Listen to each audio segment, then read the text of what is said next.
one of our favorite people in the Big Ten, Jan Jensen, the now head coach of Iowa. And it's so exciting because a lot of times we love Lisa Bluter, obviously, and a very good friend of yours as well.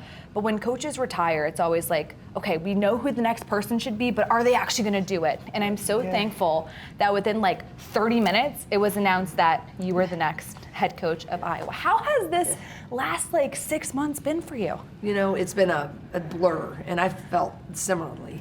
I had so many fans after Lisa stepped down. I'd run into them in the community, and they'd be like, we were so sad about Lisa, but we're so happy about you, and kind of waiting. I'm like, so same. And it didn't have to work out like that. So I'm very thankful to our athletic director, Beth Getz, and our president, Wilson. They were great and gave me a shot, right? So the last 6 months has been amazing. You know, the fans are so awesome. They're excited, they're supportive, and I think they're so appreciative of what was, but they're also equally excited about everything that they believe can be. And when you have a fan base that is like that, that's a pretty good way to get started as a new head coach. Yeah, you talked about what the Hawkeyes can be. I mean, you come at a time where there's a big shift, right? With the exit of not just Caitlin, but Kate Martin, and we'll get into everything that they're doing now. But what do you see the identity of this group being? You know, I'd like to think that the identity will be similar, because the identity that era had, Caitlin Clark, Gabby Marshall, Kate Martin, I think they were fun to watch. They played with a little flair. They played with joy. We talked a lot about playing with joy, and I think the fans really had a joyful time watching. But I think we've always done that. You know, a lot of people talk about the Caitlin Clark era and all the fans. But when we got Sam Logic, she was a player about 15 years ago or so. She was our first round draft pick, and the fans started kind of coming. They got a little bigger, right? And then we went into Megan Gustafson. She was having 10 to 12,000 fans. And then Kathleen Doyle was in the kind of the COVID year, right? Well, when COVID was just coming, but our fans were there. So I think it's short-sighted to really say, oh man, you know, Iowa fans were just there with Caitlin. They were there with Caitlin, and they remain. But they've always been there. And that's what I'm so proud of. We hated coming to Iowa at Northwestern. I will never forget this. With Sam Logic, Melissa Dixon, Bethany Doolittle. They were a team, right? One time we had to play you all, and it was during Christmas break, and we had a bus there. Y'all killed us. We had to bus back, and they took our cell phones on the bus, and we had to rewatch that game. So yes, your fans always show up. I can confirm. Joe McEwen, man, just, what a guy. But that being said, you're sold out season tickets for the second straight year. I mean, that was a moment. That was a moment a year ago when Lisa, Jenny Fitzgerald, and myself, we were in Croatia on our foreign trip. When we heard the news, it was like, whoa, it was a moment. And if you're a woman in sports, to have that type of moment after you look back on your career when you were, I mean, every coach will tell you, you talk to every Rotary Club, church groups, you're telling people, give your young women a shot. And then after all those years later, to have that sellout last year. But I would say when I was in my office and I got the message that, hey, we're releasing, I mean, I had a little choke up moment, because that is just a testament to all that's happened before, but also a belief in what can continue to happen. And when you're a new coach that has that support, you know, I get kind of really choked up thinking about it, because that does not happen everywhere. And I think a lot of people in the recruiting world, right, we all got to face that. Oh, well, you know, all those crowds, they're not going to come, you know, they're not, you know, that whole Caitlin era. But to have our fan base say, not so fast. Yeah. We're still there, and we still believe. Man, I couldn't have been blessed anymore with that type of start. Yeah, let's before we talk about this year's team, let's go back a little bit. We've seen you on the road all summer, not just recruiting your top young guns, but supporting your former players, Caitlin, Kate, Megan, for them to be all on one court at the same time in the best league in the world. What does that mean to you? You know, I think that was amazing, because I knew the magnitude of that, right? That's kind of Connecticut air or Tennessee air, right? Yeah, from 100%. Back in the days is they get all the great players, they do an awesome job, and then they develop them, and then they're all over the league. And when you get multiple players, it just was another point of, I suppose, a rival. And then those three, I can't love them anymore. And they're all so different. Their stories were so different in getting to where they got.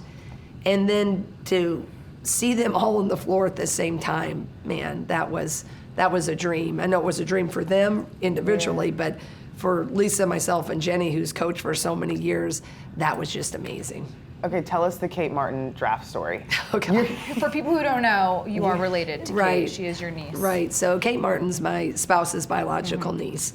But Kate has stayed with us since she was 5. And she came to all the little basketball camps and just wanted to be a Hawk. And, you're like, yeah, you'll be a Hawk, but it doesn't always happen, right? So then she grows up to be a Hawk and then becomes a pretty doggone good Hawk. But then when we went to the draft, Caitlin Clark invited a couple of her buddies to come with her just to celebrate and be there. And there was a chance Kate Martin would get drafted. But you never know. Small forwards in that league, power forwards. So when we were there, the seating was kind of unique. So normally we'd all be together. But of course, Lisa's the head coach is on the stage with Caitlin. And then our coaches would normally be together, but we got broken up. So I was about 3 rows ahead. And then the friends were there. Kate, Gabby was there, Jada Jemfe, and our coaches were behind. Well, I'm just taking pictures, and I'm getting kind of nervous and thinking, please, is Kate going to go? But you don't know. And then I can't see, but behind me, ESPN comes up, and Kate was sitting inside. So they're like, Kate needs to move to the aisle. So then they're all like, oh my gosh, so they're all having this moment, and I'm stressing. And I'm like, man, I don't know if she's gonna go, because I'm so excited. Caitlin's up on the stage, right. Dreams realized. And then when they called her name, it was like pure jubilation. And that place erupted. I don't know if you guys were there, but yeah. I mean, she's just such a favorite. If you follow basketball, I mean, you could see she was that glue, which was her name, around our fan base. But to see that happen, and then to go to arguably one of the best franchises, in the world, back-to-back champs, amazing dream that was just made that draft night even more fun. It's so special. Also, like Kate Martin, I mean, how can you not love her? I mean, she played football in 4th grade, and she was like, I played every position. I was linebacker, quarterback. Linebacker, quarterback, both of them. And I like the hot sauce collection, too. Oh, gosh, yeah, that continues to this day. As it should, as it should. We're excited to see a new era coming up, but you did, and a lot of people are going to be focused on, of course, Caitlin Clark and everything that she brought. We've asked you, did you think that she was going to have the impact? And you said you thought she maybe had a chance, but who could imagine this? What makes Caitlin Clark coaching her different from what we see now with college basketball? A lot of people ask, did you see this in Caitlin? Right. And you knew she was going to be an All-American. I mean, everybody recruiting her, she was just different. The range, you could see that in high school. So I knew she was going to be great. And I knew that we needed a really great point guard to give us a shot, right? That we had some other pieces. But when you got her, that's when you started to really see that this kid was wired so differently and what she could do. I mean, she makes the extraordinary ordinary. Yeah. That's, I think, what really separates her. And I think the arc of her was the COVID year was a positive in a sense, because we could kind of refine, because she's so passionate and intense, and sometimes hey, settle down, don't slam that too hard. But you understand her wiring more than just a general fan, because you see her in the film sessions and there's remorse and I don't know why I did that, all the things. But when you saw her shoot on TV, you got it, wow, who is this kid? But until you see that kid in person, and then you see it live and it's all dimensions, and you see her running and look at me and getting the crowd and then launching from our Kinnick football stadium, it's a whole different element. And then it just began to really explode, because then major people were starting to comment. And so that was the beginning, and I think it was good, the COVID year, but then when you got to see her live. But what makes her different is she's just wired for greatness, and the great ones always are. The Kobe's, Diana Taurasi's, Michael Jordan's, she was able to deliver. And I think that's the greatest thing about Caitlin.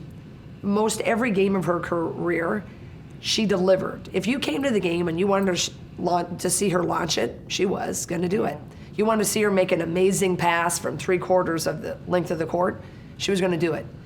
If you didn't particularly appreciate her and you wanted to see her, yell at a ref, she's probably going to do that too, right? But she never disappointed what you wanted her to be.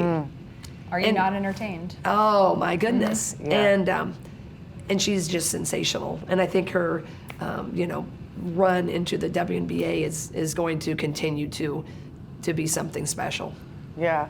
We now want to give you the opportunity to move forward a little bit, right? Yeah. Like, who's got next at Iowa? Is Hannah Stuelke going to go for 47 again? Well, part of that was Caitlin launching, she was, Patrick Mahomes.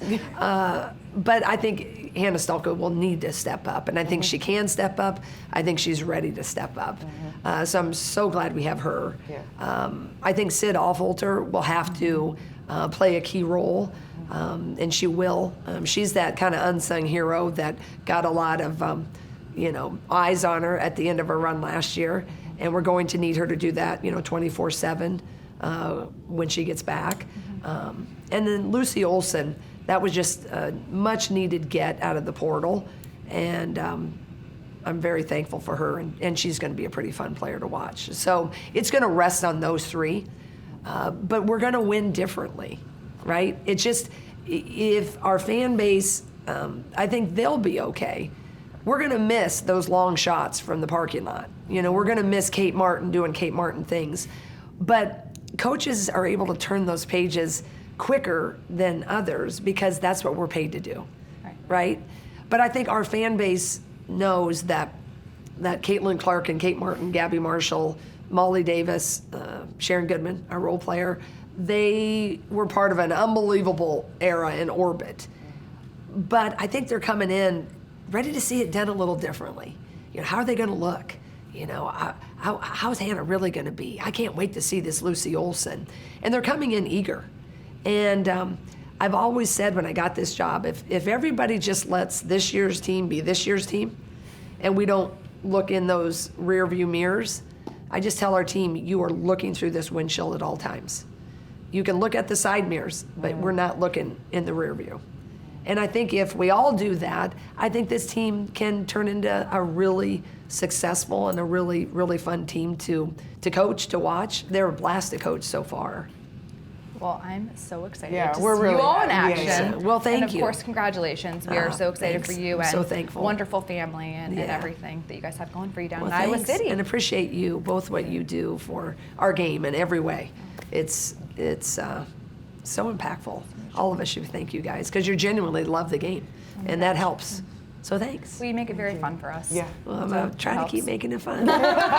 More fun to win than lose, Can you people. still be nice, Coach Jan? Now that you're I tell you what, if I'm not, then I need to stop and go. Right. I think the interesting question I got by local media was like, "Oh, do you think you can be the bad cop?" And I was like, I can. I go, I feel like sometimes people think it needs to be this charade and we're going to slam the clipboards and that somehow equates into that you're going to be able to be a bad cop. I feel like you can be the necessary cop when it's needed and you don't need to do all of the shenanigans that stereotypically come with it. And I think if you do your job well enough, and for me, I hope I don't have to turn into that alter ego that some coaches do, but I really don't think I will. It's not how I got the job. It's not how I want to continue staying in the job. I want to, I'm pretty positive, have a pretty strong faith, and I just love the opportunity I have.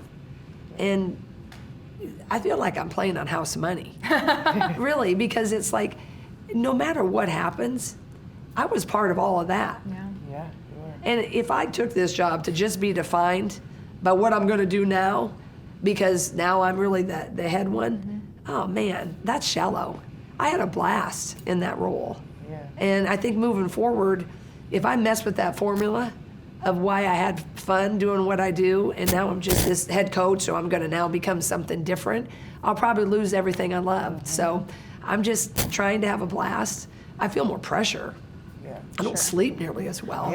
I mean, my voice is like this all the time because I'm tired and also coaching. But the responsibility, I think when you hire people who change jobs to work for you, you get people to play for you, a fan base is selling out for you, and I say the team. Yeah. I mean, that's a different feeling. But I don't suspect I'll change and be like, oh, this cool coach, thinking. I think sometimes coaches, we forget that we're coaching a game and not solving the world's problems. Yeah. You're always cool though. Come on. Yeah, Hey, there we go. Come on So now. are you. That's why we're friends.